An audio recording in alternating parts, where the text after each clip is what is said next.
On The Tonight Show, January 19, 1977, Johnny Carson looked directly at Dolly Parton and told a national television audience he would give approximately $4 million for one specific thing, which happened to be a full year's salary at the time.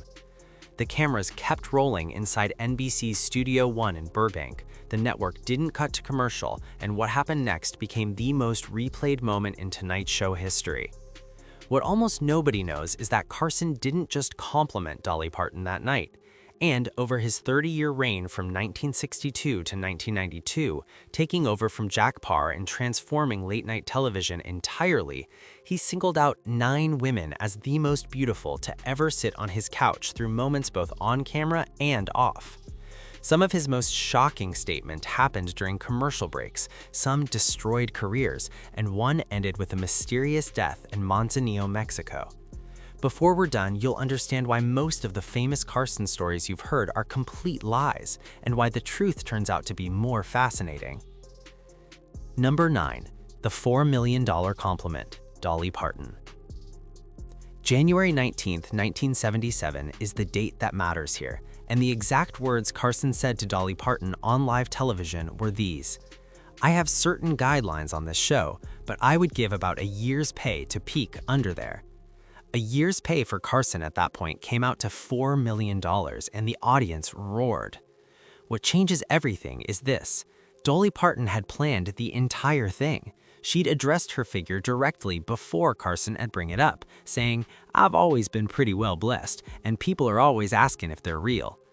Carson played the gentleman and claimed he would never ask due to his guidelines, which is when Parton confirmed with a smile that "these are mine." Carson delivered his infamous line. Parton blushed and laughed while maintaining complete control, and years later she revealed, "All these years people have thought the joke was on me, but it's actually been on the public because I know exactly what I'm doing." She proved it by returning frequently and even writing an original song for Carson in 1979, performing it with Doc Severinsen and the Tonight Show band backing her. This moment secured Dolly's place on Carson's list, though it wasn't even his most shocking compliment. Number 8. The commercial break confession, Suzanne Somers. The cameras cut to commercial in the mid-1970s. Johnny Carson started drumming on his desk, and when he looked over at Suzanne Somers, he said, "You look like fucking cream." That compliment didn't come out until decades later when Somers revealed it on Andy Cohen's radio show. But what nobody connects is how Suzanne Somers' entire career exists because of an NBC commissary. She'd been in Los Angeles less than a week with a book of poetry that she carried, not because she was a poet, but because it had her photograph on the cover, and she handed it to Johnny Carson in the commissary. February 21, 1974 marked her first appearance, and Carson began featuring her monthly, which led to ABC executive Fred Silverman seeing her on the show and casting her as Chrissy Snow on Three's Company. Somers insisted years later Carson never had salacious motives, yet that off-camera comment revealed how Carson operated in 2 modes at once: the television personality who followed guidelines and the private man who could be startlingly explicit. Number 7. The 100 appearances nobody talks about, Carol Wayne. Carol Wayne made over 100 Tonight Show appearances from 1971 to 1984, except she wasn't coming on as a guest, but as the Matinee Lady in Art Fern sketches. Carson never gave Wayne one big compliment, instead building an entire recurring character around her physical appearance that ran week after week. What almost nobody knew was that Wayne was fighting the whole time to be seen as a comedian rather than just a beautiful woman in revealing outfits, working intensely on her comedic timing and resisting the dim-witted sex symbol persona written for her. The format made it impossible, and then came the exchange that still haunts the footage. October 2, 1973, during a sketch about age, Wayne told Carson he was old, and Carson replied, "Someday you'll be 47, which was his age at the time. Wayne responded with, "I hope so," but she died at 42 in January 1985 under mysterious circumstances in Manzanillo, Mexico. Carson kept the Art Fern character off the air for most of the following year, and many believed there might have been a backstage romance, though Wayne only alluded to feelings on both their parts. Carol Wayne represented the uncomfortable edge of Carson's list, the place where being named one of the most beautiful became a limitation instead of an opportunity. Number 6. When the backstory was real. Angie Dickinson. TV Guide's description for July 31, 1981 read, Angie Dickinson discusses sex appeal and sensuality, which for most guests would be an academic conversation. For Angie Dickinson and Johnny Carson, there was a complication, seeing as they had dated. The 1985 People magazine interview captured it when Dickinson stated, "No matter how many men and women we go through, I think Johnny and I will always be attracted to each other." CBS News asked who broke it off, and her answer was simply, "Things happen," while Jeff Sotzin, Carson's nephew, confirmed there was always a little sexual tension between Johnny and Angie, and she's very flirtatious and he plays along with that. The audience could feel it during their multiple appearances throughout the 70s and 80s because this wasn't fabricated television chemistry, but genuine romantic tension that never quite disappeared. The legend that never made the list. There's a famous story involving a risque cat joke that you've probably heard attributed to Raquel Welch or maybe Zsa Zsa Gabor or Ann-Margret. The story never happened. Snopes investigated this legend thoroughly, and Carson himself confirmed directly to the fact-checking website in the 1990s that the exchange never occurred with any guest ever. Yet the story has been attributed to virtually every beautiful woman who appeared on The Tonight Show. What that reveals is how Carson's reputation was strong enough that people invented stories to match what they assumed must have happened during his 30 years hosting from NBC's Burbank studios. This kind of myth-busting matters because it separates the real Carson moments from the fabricated legends, and according to Snopes' research, the cat joke has no verified source despite decades of repetition. Number 5. The Whiteness Test, Raquel Welch. She walked out in a long white gown in 1968, and Carson's immediate response was, "You look like you're entered in the Cheer Whiteness Test," before imitating an older woman examining laundry. That's Carson's signature move, acknowledging beauty without direct flattery by turning it into a detergent commercial joke.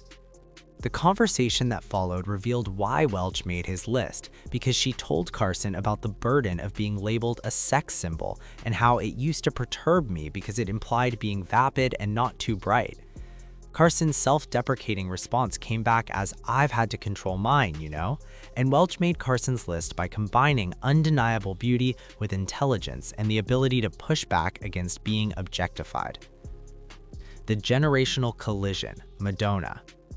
June 9, 1987 brought Madonna's first ever late-night appearance wearing a bustier while Johnny Carson sat there at 62 years old facing a 28-year-old guest. Carson said, "Now that is a nice outfit," and Madonna immediately responded with, "I figured if I was gonna present myself as a virgin to anyone, it should be you." When Madonna asked if she's the first girl he's discussed a bustier with, Carson admitted, "Yes, I think you are, yeah, at least on television." He didn't even know what a bustier was called, which after 25 years of naming the most beautiful women on television meant Madonna represented new territory. She was more direct and less playful than the women Carson was used to, and you could feel Carson working harder than usual to maintain control. Number 3. The catchphrase that became a trap, Charro.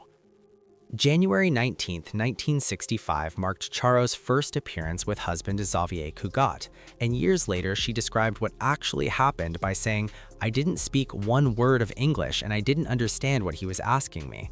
Facing Carson's questions, which she characterized as full of sexual innuendos, she improvised by wiggling and exclaiming "coochie coochie" because the phrase was just dirty enough to be funny and just family-friendly enough to make it onto television. That improvisation secured her spot on Carson's list, but the cost was real. Charro reflected years later that "I lost my prestige as an entertainer because I was the coochie coochie girl, and American audiences never knew she was already a renowned classical guitarist in Spain." Making Carson's list launched her American career while also trapping her in a character that wasn't real, creating a prison she never fully escaped. Number 2. Between Mother Teresa and a call girl, Betty White. Betty White sat across from Johnny Carson in 1987 while he tried to articulate something he'd been thinking about for years. And what came out was, "You're somewhere between Mother Teresa and a call girl, and I'm not quite sure where it is." This single quote captured why Betty White earned such a high position on Carson's list, because it wasn't just physical beauty, but the fascinating contradiction she represented. White's immediate response was, "If you hadn't gotten in such a rush to get married, we could have arranged something." Except this wasn't a young starlet flirting with a powerful host, but a peer whose history with Carson stretched back to early 1950s game shows. The Mother Teresa and a call girl line worked because it was both funny and true at the same time. White had cultivated genuine sweetness while possessing sharp wit and comfort with risque humor that surprised everyone. Number 1. The Strawberry Kiss, Ann-Margret. Ann-Margret was promoting carnal knowledge in 1972, and as she left the interview, she leaned over and kissed Johnny Carson on the lips. Carson touched his lips and said, "She's wearing flavored lipstick, strawberry, I think," which prompted Ed McMahon to jump in with, "I wish I could find out the flavor." This moment lasted maybe 5 seconds, but captured why Ann-Margret topped Carson's list of most beautiful women who ever appeared on The Tonight Show. What viewers didn't know was how Carson and Ann-Margret had met at President Johnson's inaugural celebration in the early 1960s, before The Tonight Show as we know it existed, and she became one of his most frequent guests throughout the 70s and 80s. Contemporary descriptions noted she was too cute to also be this sexy, and her soft voice combined with stage presence made her a perennial favorite.